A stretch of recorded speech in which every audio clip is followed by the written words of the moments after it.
सावित्री 2 बेटों की माँ थी। उसे इस बात पर बड़ा घमंड था।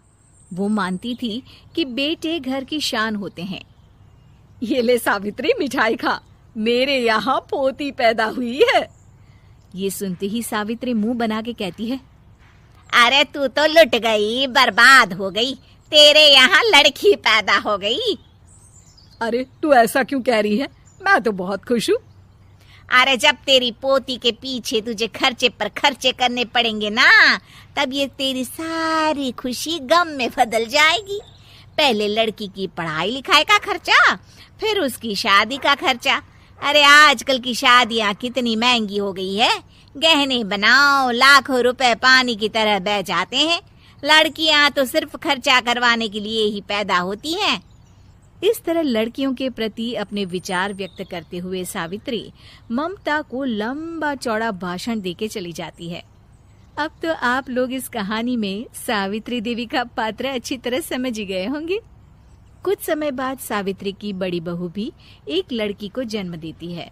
फिर क्या था, सावित्री पूरा आसमान सर पर उठा लेती है।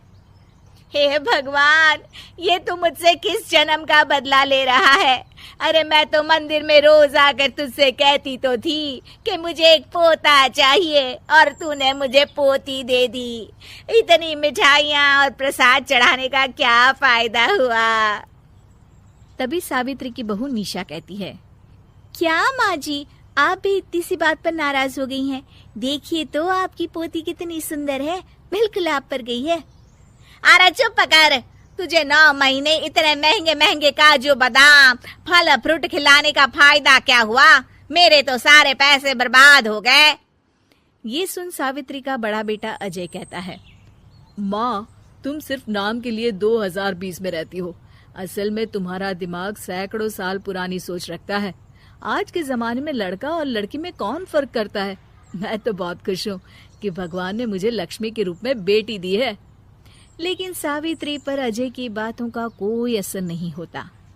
नालायक, अपनी पत्नी की जबान बोल रहा है।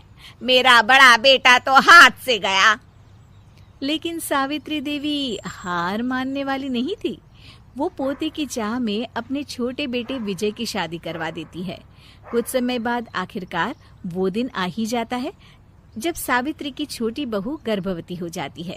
सावित्री इतनी खुश हो जाती है कि वो बच्चे के जन्म से पहले ही सारे मोहल्ले में ढिंढोरा पीटने लगती है। ये क्या सावित्री, तू तो पोते के जन्म से पहले ही मिठाई बांट रही है। पहले पोता पैदा तो होने दे, और फिर क्या पता अगर पोते की जगह पोती पैदा हो गई तो। ये सुन सावित्री चिढ़ जाती है। अरे अपनी काली जबान मत चला, मेरी मिठाई खा के मेरा ही बुरा सोच रही है। बड़ी आई, ला मेरी मिठाई वापस कर। देख लेना, इस बार मेरे यहाँ पोता पैदा होगा, पोता। लेकिन ठीक इसका उल्टा होता है। सावित्री की छोटी बहू भी एक लड़की को जन्म देती है। सावित्री फिर से रोना धोना शुरू कर देती है और अपनी छोटी बहू को कोसते हुए भला बुरा कहने लगती है। देखते ही देखते ये सावित्री की रोज की आदत हो जाती है। एक दिन उसकी इस आदत से परेशान होकर विजय अपने भाई अजय से कहता है, भैया, माँ खुद एक औरत होकर हमारी बेटियों को पसंद नहीं करती, उल्टा उन्हें रोज कोसती रहती है। मुझे माँ की यह आदत बिल्कुल पसंद नहीं आती। अरे तू ठीक कहता है, मैं भी अब माँ से तंग आ गया हूँ। अच्छा, तो अब तुम दोनों इस तरह पीठ पीछे मेरी बुराई भी करने लग गए हो? नहीं माँ, हम चाहते हैं कि घर में शांति बनी रहे। हमें हमारी बेटियाँ बहुत प्यारी है। मैं नहीं चाहता कि वह तुम्हारे ताने सुन सुन कर बड़ी हो, और इसीलिए हम दोनों ये घर छोड़कर चले जाएंगे।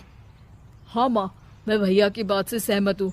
जब तुम इस घर में अकेली रहोगी तब तुम्हें अपनों की कीमत का एहसास होगा।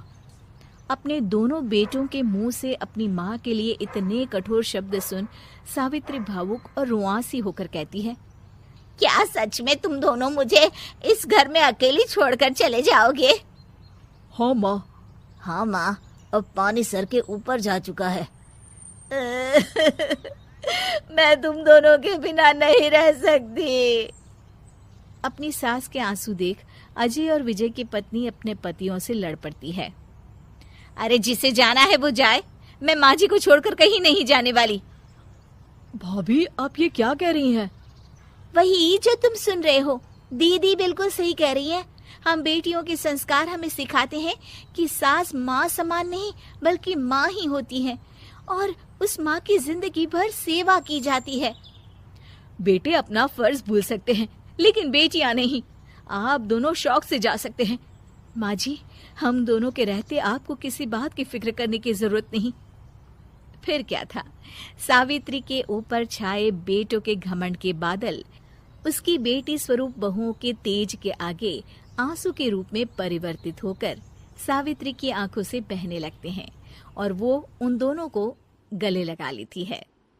मैं जिंदगी भर बेटियों को कोसती रही, लेकिन आज तुम दोनों को देख मुझे समझ आ गया कि बड़े अभागे होते हैं वो लोग जिनके घर बेटियां नहीं होती। उम्मीद है कि आपको हमारी ये कहानी पसंद आई होगी। कृपया हमारे चैनल को सब्सक्राइब करें और सभी अपडेट्स के लिए बेल आइकन जरूर क्लिक करें। और हाँ, वीडियो लाइक और शेयर करना मत भूलिएगा। Bye bye.